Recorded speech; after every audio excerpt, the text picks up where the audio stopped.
Sources of fakes. Where and who usually distributes fakes? Let's talk about the sources of disinformation. The epicenter of fakes, of course, is social networks. User-generated content itself is an extremely entertaining story, and together with ad platforms' algorithms, advertising boosters, and content promotion mechanisms, we are dealing with an organic fake broadcast system. The most popular websites also include instant messengers and chats, an incredibly large audience, which is not indexed in any way by monitoring tools, and for which there is no obvious way of entry, makes chat rooms effective sources of misinformation. The mechanics of spreading fake news in the media are more than obvious. We regularly encounter false data, even in reputable international publications, that either intentionally mislead the audience or, as a rule, in the pursuit of sensationalism, sacrifice verification of the data being broadcast.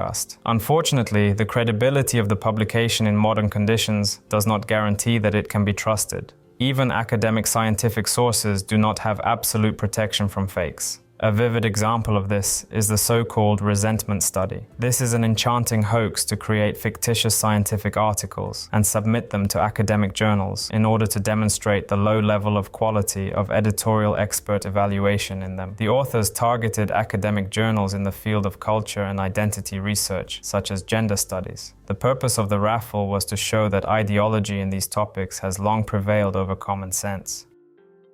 Who's spreading the fakes? We understood where the fakes are mostly distributed. Now let's talk about who distributes them and why. From the point of view of distributors, fakes can be planned or unintentional. Planned fakes can be spread by the following actors. An actor, individual, group, or organization of people who perform actions directed at others. Destructive and banned organizations. The virality and special impact on the audience make fakes an effective tool in their hands. Activist and political organizations. This is not necessarily about prohibited or criminalized structures. Often, disinformation mechanics are also used for political purposes.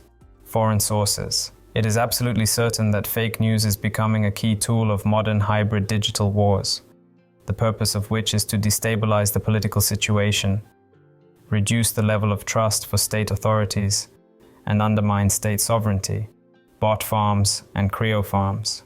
The former spread fakes, the latter create them. Both of them perform this work on a professional basis. Entire organizations are created to produce fake content and increase their reach by targeted advertising and spamming also. Fakes, appearing both artificially and for legitimate and natural reasons, can be created by mass media. On the one hand, the media can act as a financially interested party, broadcasting certain narratives of the customer. On the other hand, the appearance of fakes in the media can be affected by the level of competence of employees or a typical mistake of young specialists, the desire to be the first to publish a sensation to the detriment, verification of good data. Ordinary users for various reasons, including for the purpose of deceiving, blackmailing, or causing harm, out of ignorance or because of a personal belief in the correctness of an issue. Who trusts fakes? We've structured the types of fake creators, and now we'll see what categories users who are interested in and trust fakes fall into. Careful ones. They're characterized, first of all, by a low willingness to repost dubious news reports with a high conspiracy orientation and average political polarization.